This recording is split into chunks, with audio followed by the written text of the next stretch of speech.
This is Saturn Girl. Like this video, subscribe to my channel, comment below because I want to know what you think, and it helps me out with the algorithm. Do me another favor and be sure to click the bell when you subscribe so that you get notified when my new videos drop.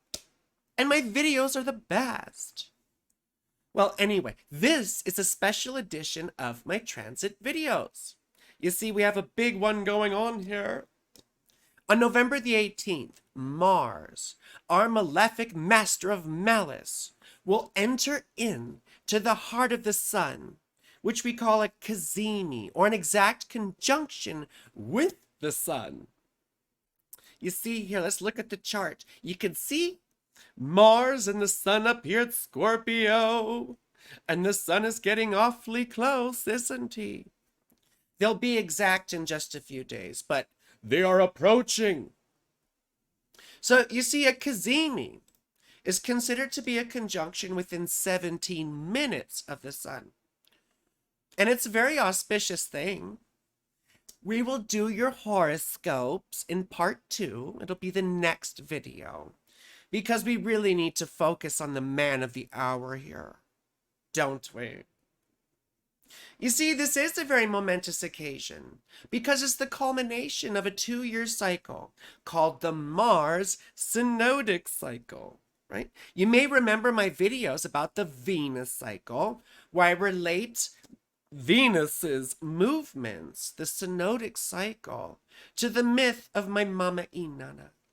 And I suggest you all go back and watch those videos because you'll understand a bit more of what we're on about, especially symbolically. So, I did my own research for those episodes, but the idea came to me from Demetra George. However, this time, I had a semi-original thought. You see, I noticed that the Mars synodic cycle could be emblematic of the myth of Heracles. That's the Greek myth, Heracles. I'm sure a lot of you are familiar with the Romanized version, Hercules, right, of the Disney movies, you know. But the original Greek myth is way more interesting. You see, I was sort of proud of my first semi-original thought. I mean, I've had others. It's just, I'm making a big deal about it. But before we get into that, what even is a synodic cycle? Well, a synodic cycle is the movement of a planet relative to the sun, from conjunction to conjunction. The best way to understand a synodic cycle is by looking at the moon phases. Yes, even the moon phases are a synodic cycle. So let's dive into it. First, we start with the new moon, right? About to proceed upon the waxing side of the cycle. Then we reach the crescent moon, yeah, which is about 45 degrees in front of the sun. Then we hit the first quarter, which is about 90 degrees in front of the sun, right? Kind of like a square. And then we come to the gibbous moon, don't we? The gibbous moon is about 135 degrees in front of the sun, but, you know, closest to a trine, right? Then there's the full moon, or the opposition. Then we have the disseminating moon on the waning side, right? We've just crossed over, which is again about 135 degrees behind the sun, sort of like a trine-ish, right, in the other direction. Then the last quarter moon, which is again about 90 degrees, but this time behind the sun. Then finally we have the balsamic, or the dark moon. The final phase. It's like death and rebirth. Yeah? It's about 45 degrees behind the sun. Now, this is interesting because we can apply the same basic divisions or logic to any other synodic cycle, including Mars, right? So, again, Mars, right? The Mars cycle begins with the Cazimi, or the conjunction, right? Which is like a new moon or a new Mars. The last one we had was October 7th of 2021. So here we are beginning a new cycle and ending the last one. After the new Mars, we have what's called the heliacal rising, or the first appearance of Mars, when he first separates enough from the sun to become visible again. Well, then we have the morning star phase, when Mars gets to be about 15 degrees in front of the sun and rises just ahead of him before dawn. This is sort of like the first quarter Mars. Now, I know 15 degrees is nowhere near 90 degrees, but we're talking symbolically, so chill out, please. After that, Mars approaches the 135-degree mark, but we say it's, about a trine-ish around that area, right? And it's at this point that Mars stations retrograde. It's like a gibbous Mars, we'll say. It's like a gibbous Mars. Well, then we get to the opposition, don't we? The opposition, which is like a full Mars, It's really interesting to note that any superior planet, that is, a planet that's further from the sun than Earth, will necessarily be retrograde during an opposition with the sun. I have Jupiter opposite the sun in my chart. And of course, he's retrograde. You see, the full Mars, marks the time when he goes from being oriental, or of the morning, to occidental, or of the evening. Oops, I got that from Demetra George, right? The east and the west thing, you see. Oriental means east, occidental means west. So, east in the morning, west in the evening. I hope that makes sense. It should be rather intuitive. Well, see, then Mars reaches the 135-degree mark in the opposite direction, right? Behind the sun, which is just like the disseminating moon phase, isn't it? And this is when Mars stations direct. Well, after that, he reaches what's called his evening star phase, setting in the west just after the sun. And this is sort of like the last quarter of Mars. The last quarter Mars. Well, and then Mars decreases to about 15 degrees behind the sun and can be seen in the west as the sun sets. After this, Mars will be invisible again, approaching the conjunction and once again entering into the heart of the sun. Master Mars, Master Mars. This is sort of like the balsamic or dark moon phase. Now remember, all of this has symbolic meaning for us as esoteric students and, seekers after truth or whatever we want to say. But we'll get to all that stuff in a minute. What does Mars mean in astrology, though, first? He's considered the lesser malefic, isn't he? Meaning he's not very nice, but he's nicer than Saturn. Mars is war and violence. He's wrath, anger, and conflict. He's also masculinity and sexual prowess. He's also courageous and valiant. He's impassioned and impulsive. Mars can be the hero and the villain. Sounds like someone I know. No, not me. I'm not masculine whatsoever. Anyway, I'm really thinking about someone else, even though I do have Sun conjunct Mars in my chart. No, I'm thinking about the mythical ancient Greek demigod Heracles, who was the son of the head god Zeus and a mortal. That's how he became a demigod. And he was legendary for what? For his anger and his tendency towards violence, his masculinity and sexual prowess. and his courage and heroic deeds, but also his rash and impulsive behavior. And it caused him a lot of trouble.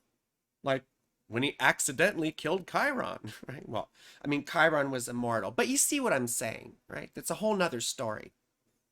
Anyway, he's like, oops, my bad. You know. Heracles was also capable of some villainous deeds.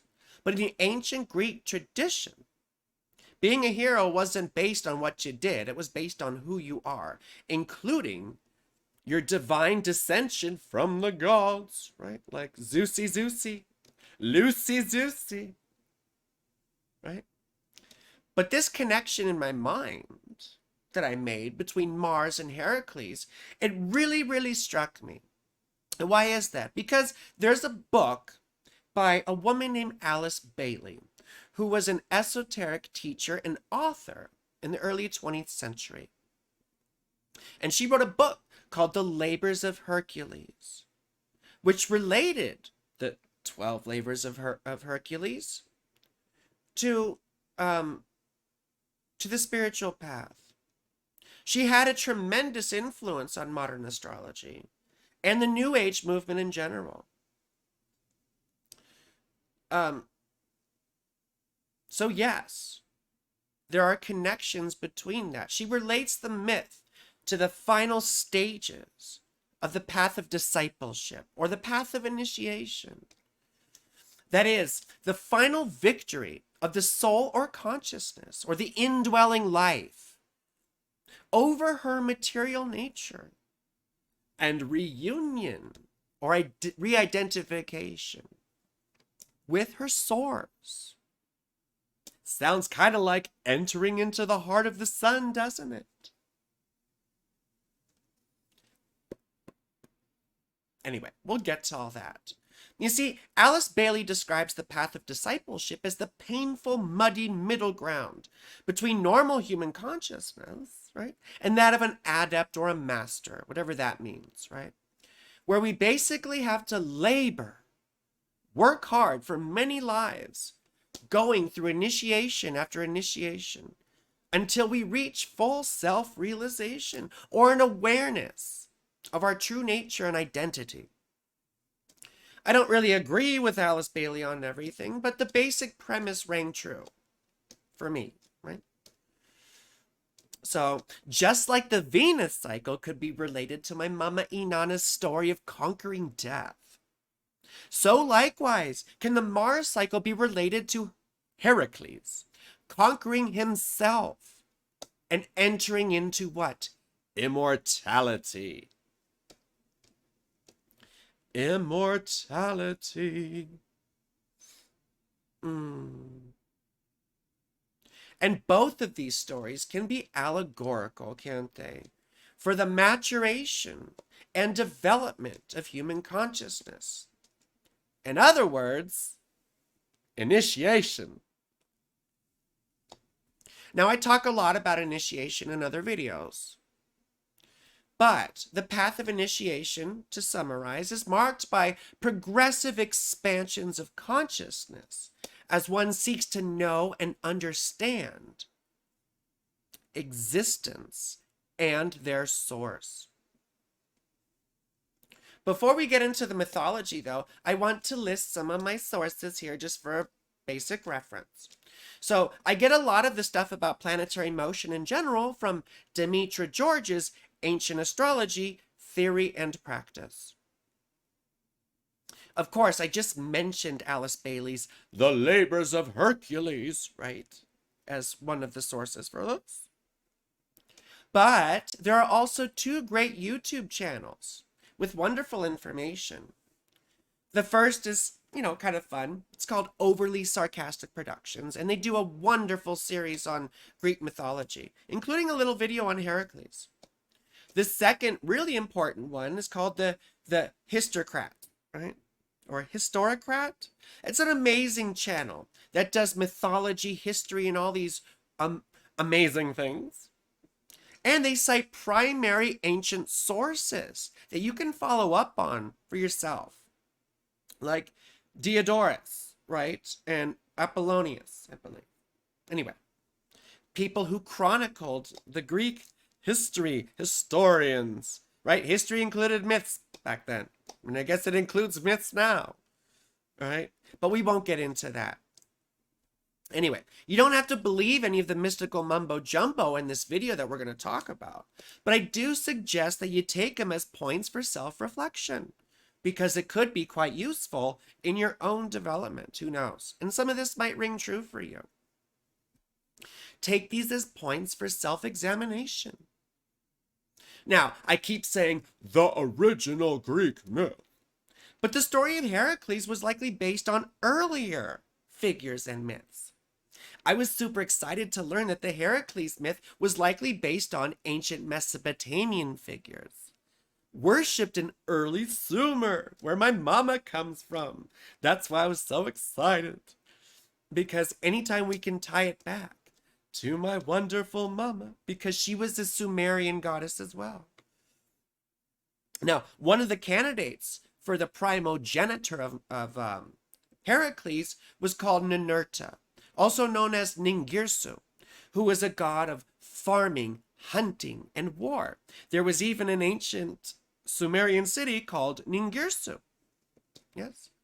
The other candidate for the primogenitor, and it could be, Heracles could be an amalgam of these characters, was the Sumerian demigod Gilgamesh, from the Epic of Gilgamesh, who had a very similar symbolic, heroic story, including a quest for immortality, though it ends a bit different for him. So that's a story for another day. It's interesting to note that Heracles literally means the glory of Hera, which is weird because it seems like she does her damnedest, doesn't she, to make his life absolutely miserable. But Alice Bailey alludes to the idea that glorification has to do with immortality, or the fulfillment of a soul's destiny to be at one with its Father, right? Which is a symbol for its source. My Father in heaven, hallowed be thy name. Anyway, I was raised very Catholic. I'm sorry. I have all that sort of conditioning, if you will. Now, Alice Bailey describes the spiritual and esoteric connections, specifically to the labors of Heracles. But as I earlier mentioned, his whole life is allegorical of these esoteric connections. And we're not even going to go in depth into the labors because this would be like several hours long, you know? So, well, anyway. And now we're going to take a look at how this story embodies, or is embodied rather, in the Mars cycle, and what each of these phases are trying to teach us.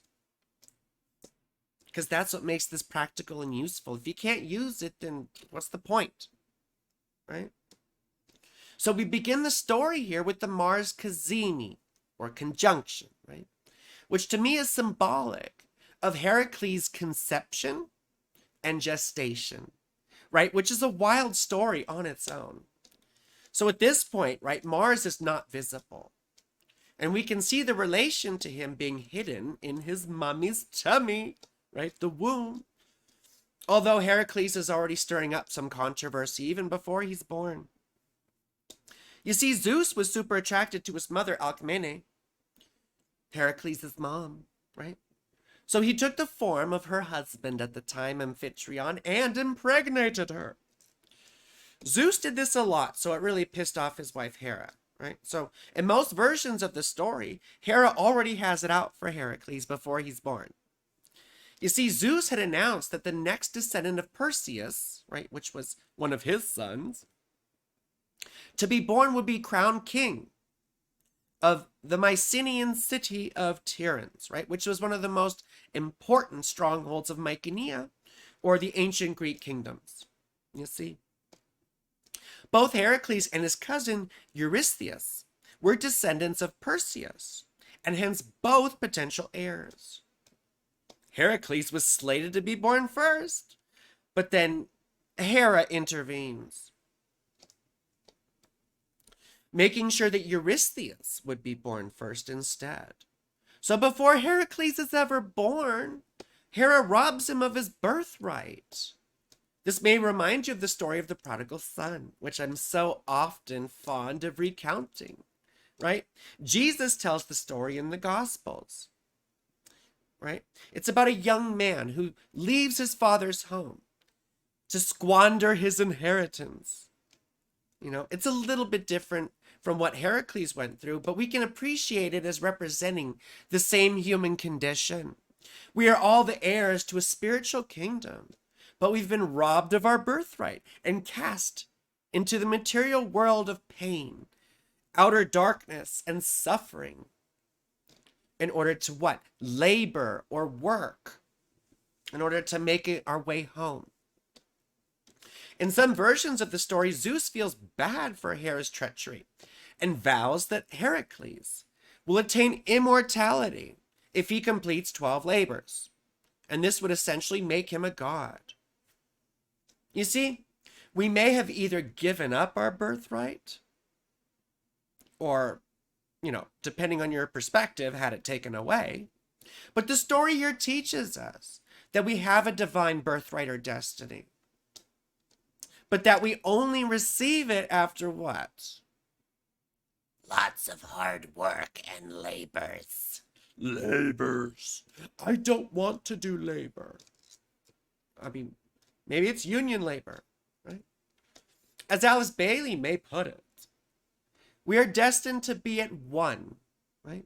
At one with our Father or God or our source once again. Well, now that leads us to the second phase. This is the heliacal rising when Mars first becomes visible.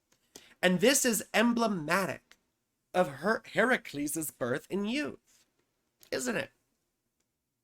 He grows in strength and renown, and by some accounts acquires his power, right, from,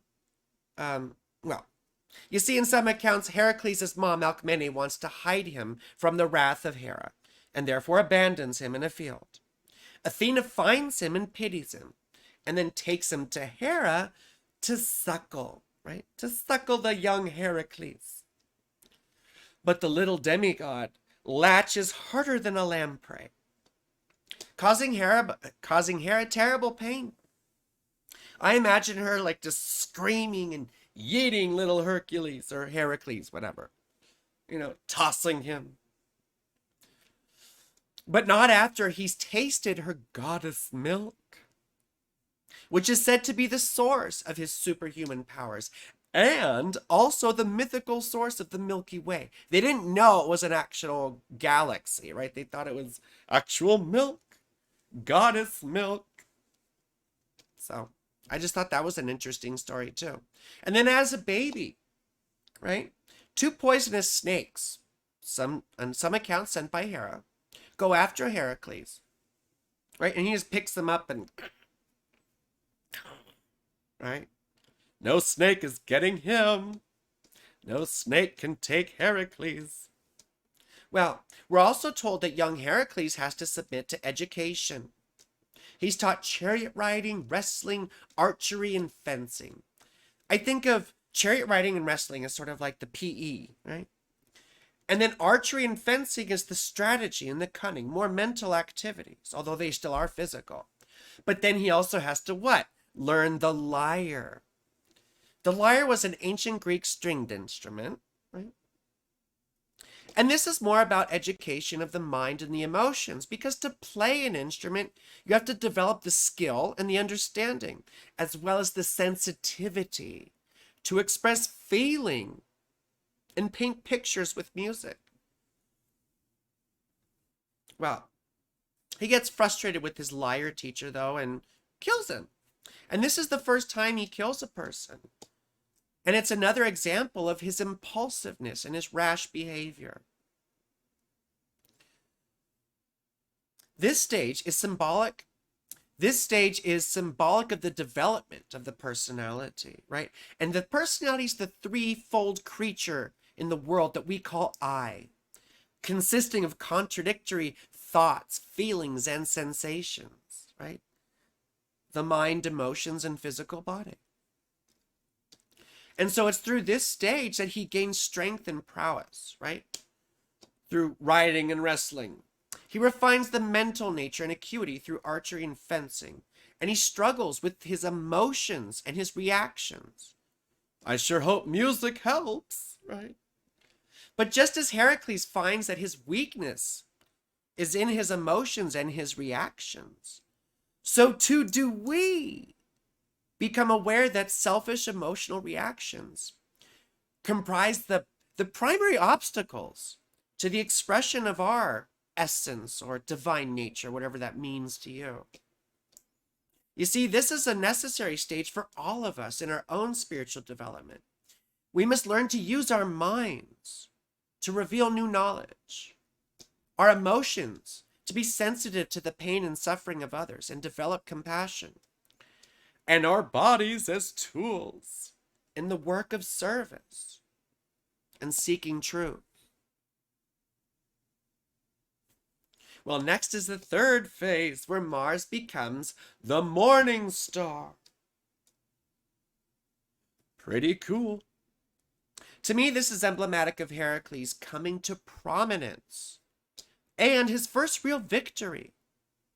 You see, Heracles grew up in Thebes, and Thebes had suffered a great defeat at the hands of a people called the Minions. No, I don't mean little yellow guys with glasses and overalls. I don't mean those minions from the Pixar movies or whatever. As part of their surrender, Thebes, the Thebans, I think that's how you say it, Thebes had to pay a tribute of 100 cattle every year or whatever. When some minions showed up to get the cattle, Heracles, in a fit of rage, terribly mutilates them and sends them back to their king, who then responds by bringing an army, right? By bringing, armed battalions to justify his love, right?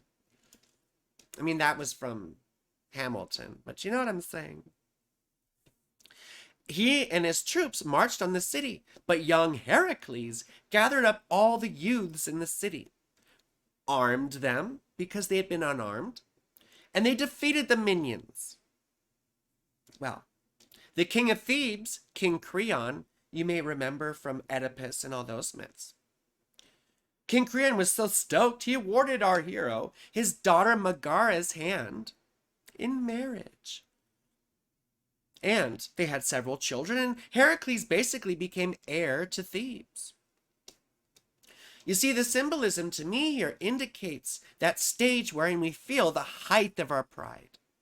We've overcome a certain amount of material challenges in the world, and the personal self and its worldly accomplishments, right, are the focus, aren't they?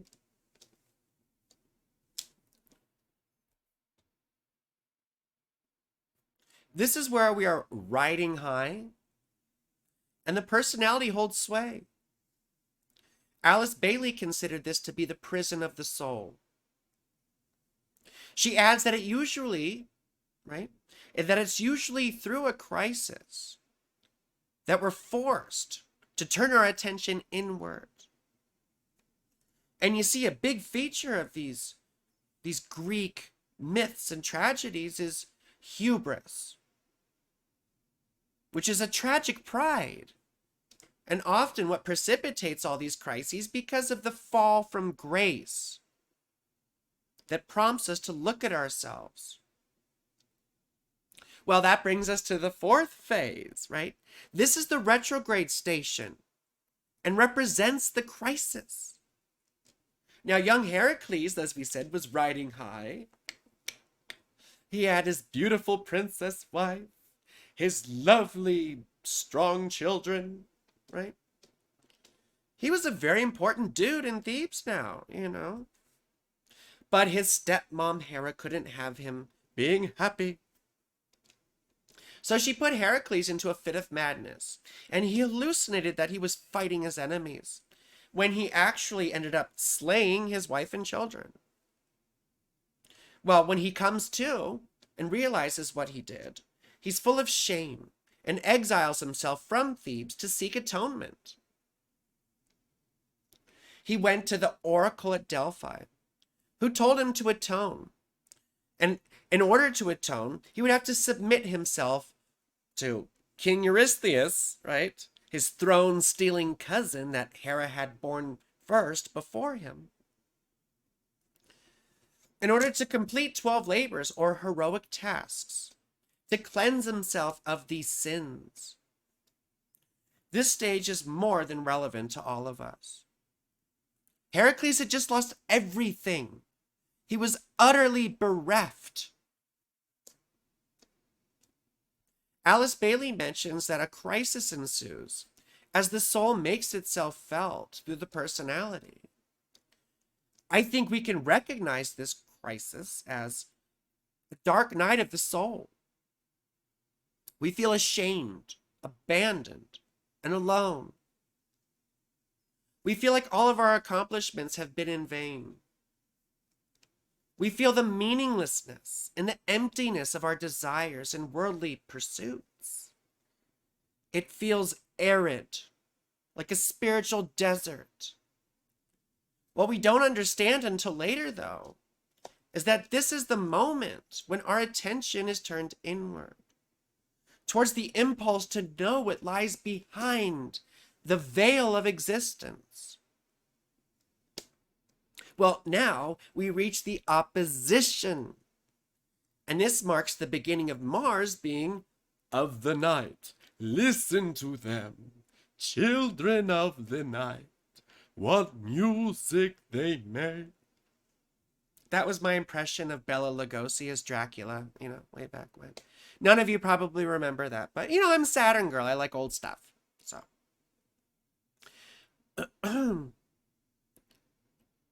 So it's interesting to note the connection to Mars being of the night, right? Mars is now of the night. And Heracles' dark night of the soul. But this is everyone's favorite stage of the story, isn't it? It's where Heracles actually does the 12 labors. And Heracles is reluctant to submit himself to his cousin because his pride won't let him. He's way too proud. That's that hubris thing. But then he goes to the Delphic oracle who tells him that he's got to do it. You do have to do this. So he does it.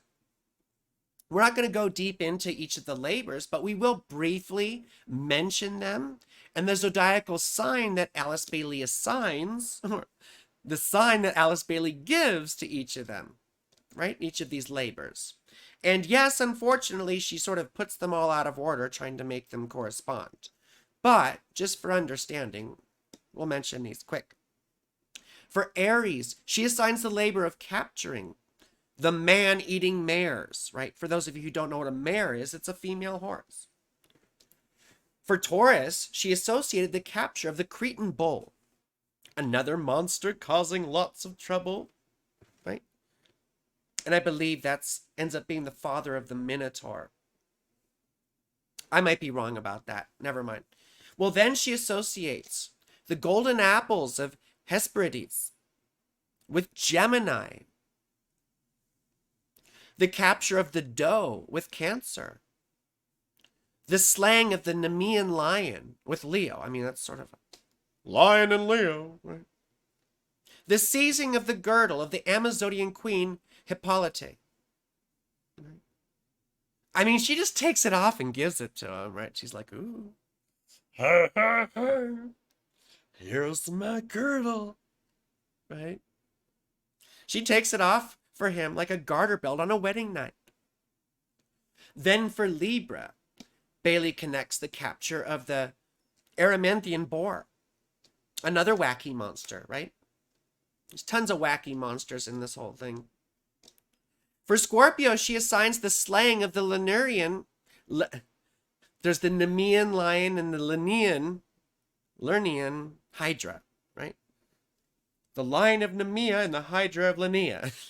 So, I don't know. It just sounds funny to me. And remember, the hydra is that serpent with all the heads that come back, right? And you may remember that its blood was extremely poisonous. And after slaying it, Heracles dips his arrows in the blood to make them extra lethal. and this comes into play later. Sagittarius is then associated with the slaying of the Stymphalian birds. Capricorn with the capturing of Cerberus, right? Cerberus was Hades' little puppy who guards the gates of hell, right? And then Aquarius is associated with the cleansing of the Augean stables, right? The gross poop everywhere, the horse dung that he's got to clean. And he just reroutes rivers, to do that. And then Pisces with the capturing of the red cattle of Geryon, right? Now, the meaning of this stage of labor will likely be clear to you. At least it should be. This is the muddy middle ground of discipleship, isn't it? And the word disciple is very connected etymologically to the word discipline. This is where we voluntarily submit ourselves to discipline. And the little personal self hates this idea, doesn't it? We recoil in horror at the thought of having to put aside our personal aspirations in effort at self-purification. Now, that word purification is sort of a misleading word, because to me what it really means is self-realization. We're purifying the attention and taking it off just the body and the desires. Because we become aware of this other dimension of being. It's like we now straddle two worlds at this point, right? On the one hand, we have the world of the senses, which we have to attend to and prove ourselves in. On the other hand, we have the world beyond the senses, right? Which we only dimly sense. The effort then is that we must submit ourselves and sublimate the personal self or the personal aspirations to the work of self-realization. And then the consequent, right, result is compassion and a willingness to be of service.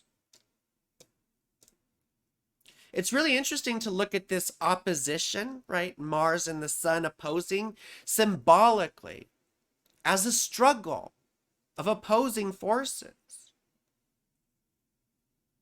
You see, it can be sort of like a symbol for the struggle between the soul or consciousness and the form or body or personality. We have Mars, right, as the personal self at odds with the sun or the soul. The intelligent thinking principle, which also in ancient astrology has to do with perception. And it was divine sight. The sun ruled divination because he had far-reaching sight. He could see into the future and the past and everywhere. So, well, then we come to what is called the Mars direct station. Remember, this happens when Mars reaches that 135-ish place on the other side, behind the sun. And I connect this with the completion of Heracles' 12 labors. After a long time of toiling in the world, he's finally free. Don't you forget about me. I don't know why I thought of the end of Breakfast Club. Remember when Bender goes like, yeah, right? Don't you forget about me. When you walk on by, will you call my name? When you walk away. Anyway, I love that part. And I love the Breakfast Club. That's a whole nother thing, though. You gotta win, Andrew! You gotta be the best! Anyway. Sorry. I love that movie. Well, anyway. He's been freed. Heracles has atoned for killing his family, and once again is a man of great renown. His task now is to demonstrate this new awareness brought about by years of toil and submission. And this represents the stage wherein we begin to feel meaning and livingness again. We've come through the trial which has been an initiation, hasn't it? We've overcome a lot of the vices and blind spots in our own nature, which brings the personal self into submission to the soul or consciousness. That presence which does relate us to our source, at least at some point, hopefully. Maybe not. Maybe this is all nonsense. That's why we have to take it as points for reflection and self-examination. You see, we've achieved a measure of wholeness or union between soul and personality, right? We're no longer living as just unconscious mechanical machines in the world.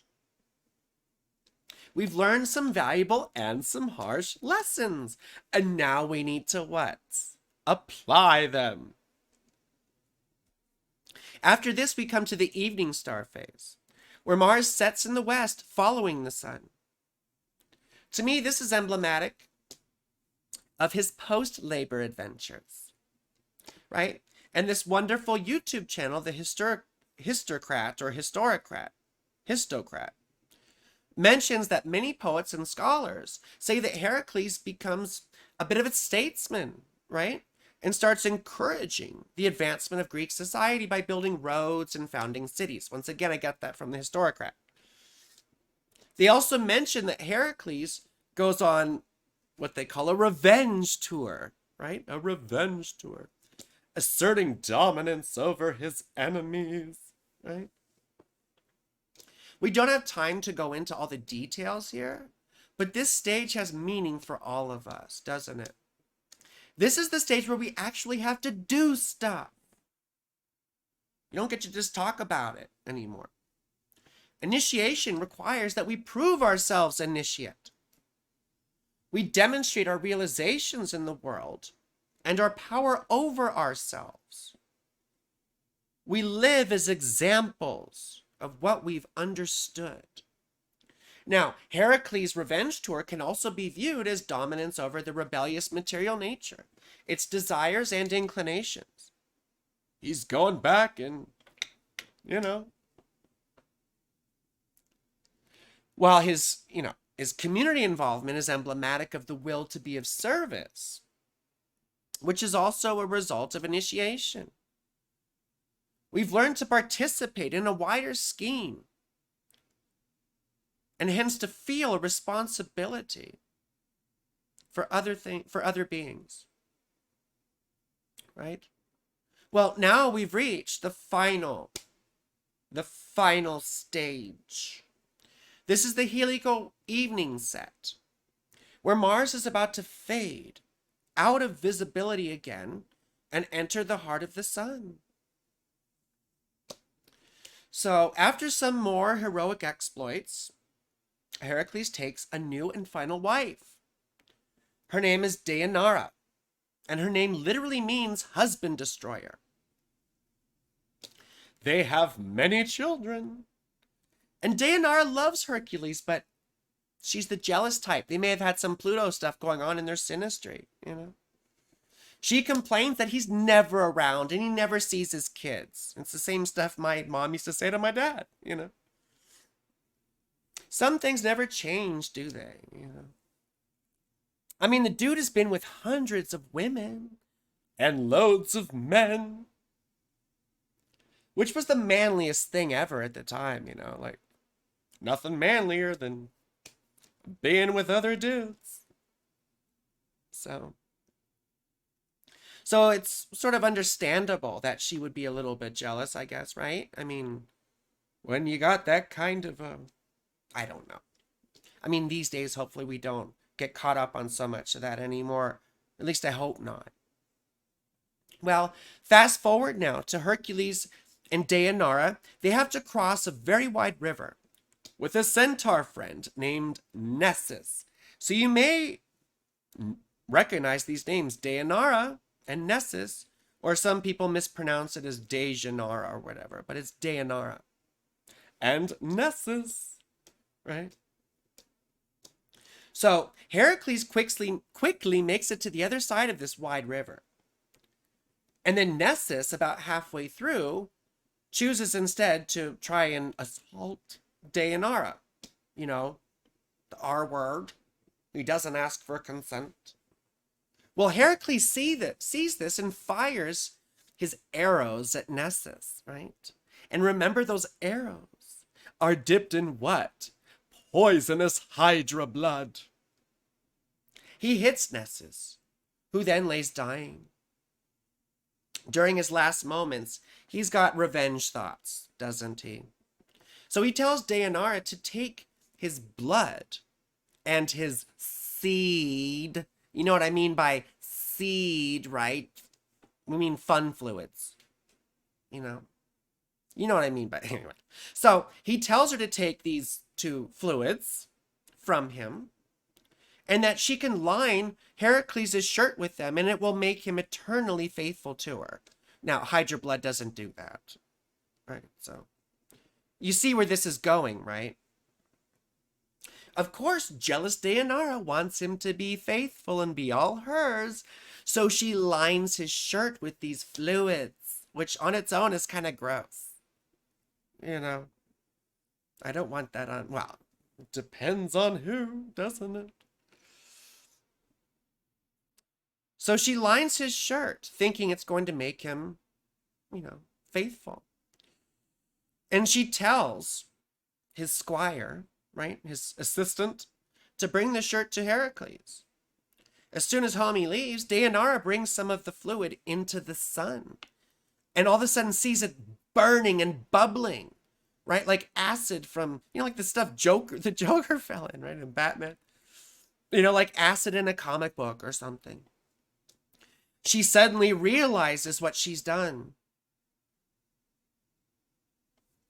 She realizes her mistake, right? And she feels terribly guilty, and she hangs herself.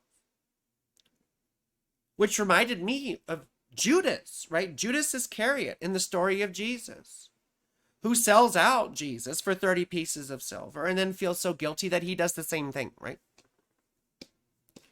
So Heracles puts on this shirt, and it instantly burns his skin. By some accounts, his bones are exposed, right? This is not a fun time.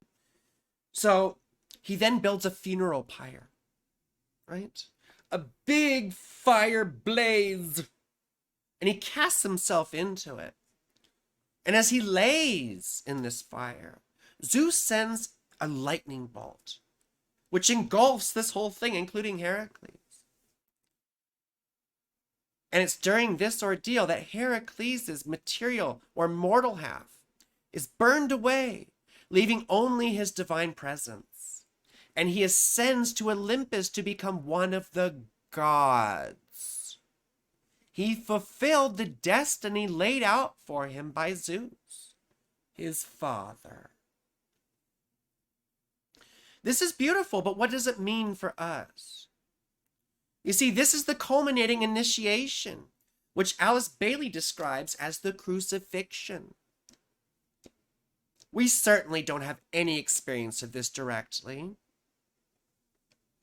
But Heracles essentially sacrifices himself, his personal self, his mortal self.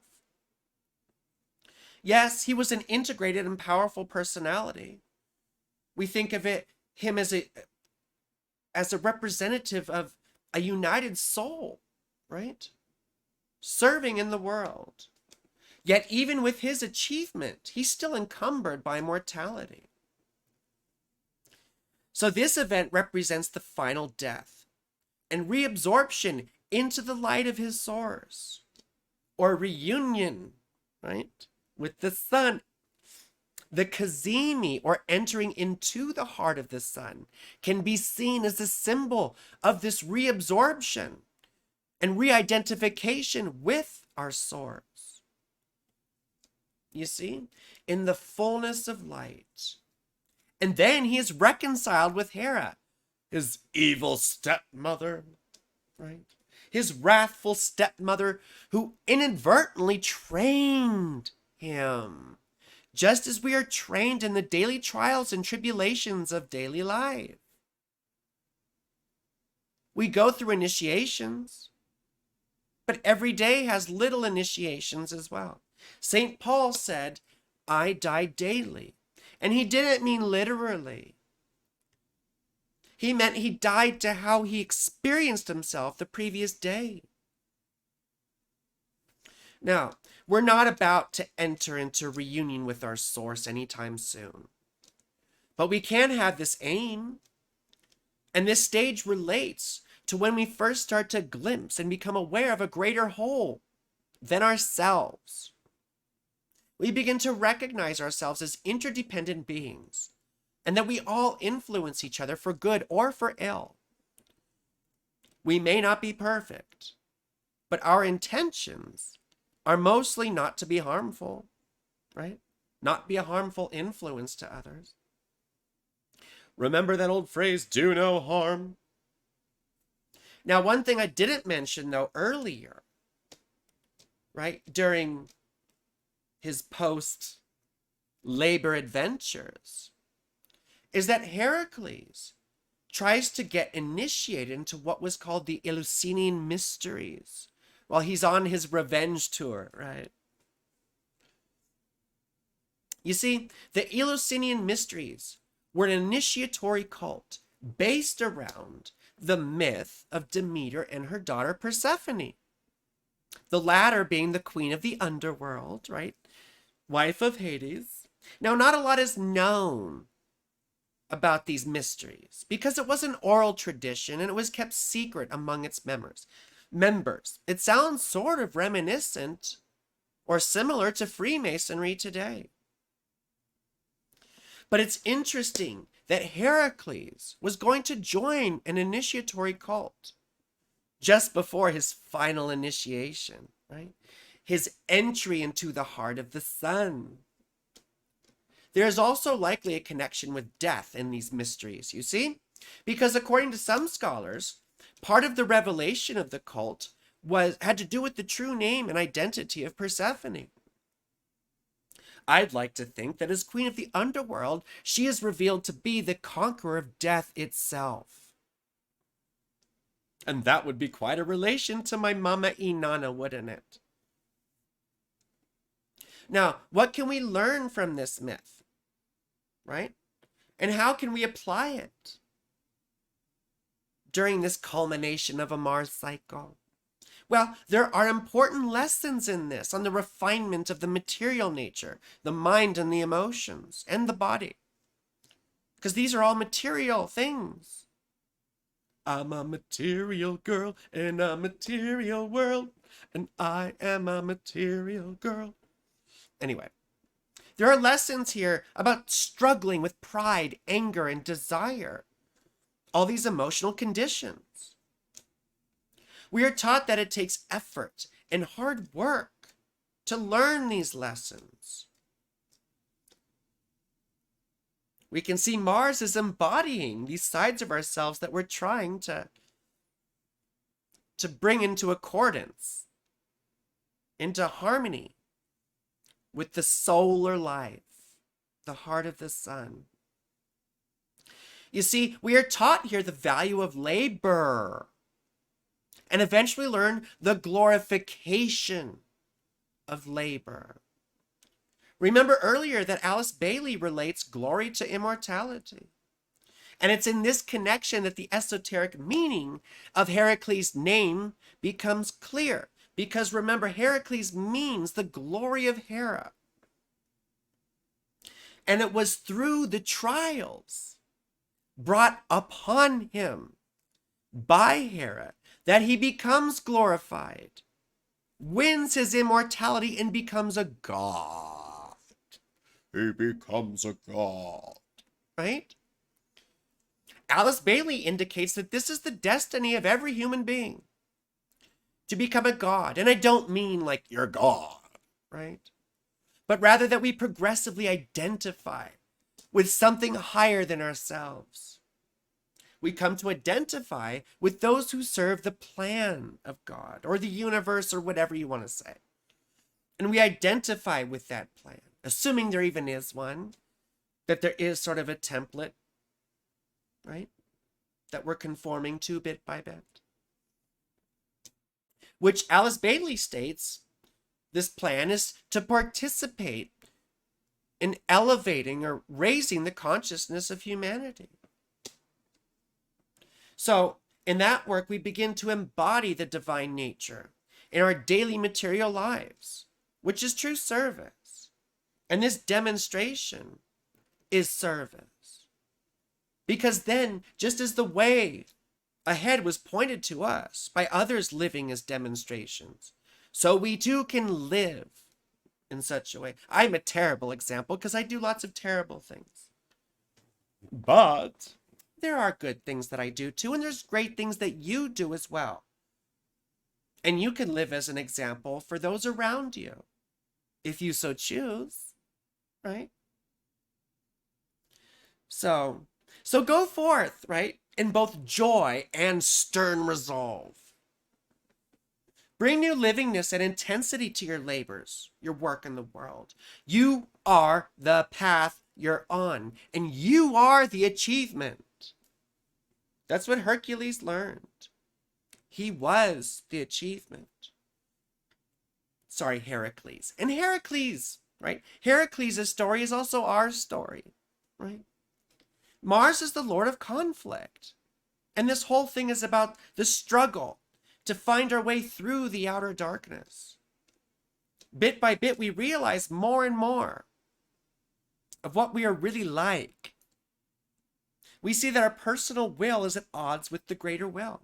And bit by bit, we come to feel that greater will as our own. Heracles had to grapple with his selfish personal will, didn't he? It's about what he wants. He often thought of his own intentions being noble, even when they weren't. Just like we do, we justify everything we do, don't we? The most important thing for us right now, though, is being honest about our intentions. Because we're all selfish. We all have selfish intentions, you know? And that's fine, as long as we are very clear and honest with ourselves about what they are. Because the worst thing we can do is lie to ourselves. And why is that? Because it further mires us in illusion. It makes us more delusional. Because we can hide our true motives from ourselves. And that does not help us. At least it doesn't help us to find truth in any way. Lying to ourselves, right? Lying to ourselves imprisons us in our own pride, our hubris. Humility is nothing more than the appreciation of one's own smallness in comparison to the vast and unfathomable scheme in which we live and move and have our being. Well, I hope this was interesting and useful. Please like, subscribe, and comment below. Remember to click the bell. And of course, remember that I do the best readings. You know, it's science, isn't it? It is what it is. So, but you could visit my website, frankielynch.com, or you can find my contact information below. But most importantly, I love you. You're beautiful. And have a spectacular, whatever it is you're having.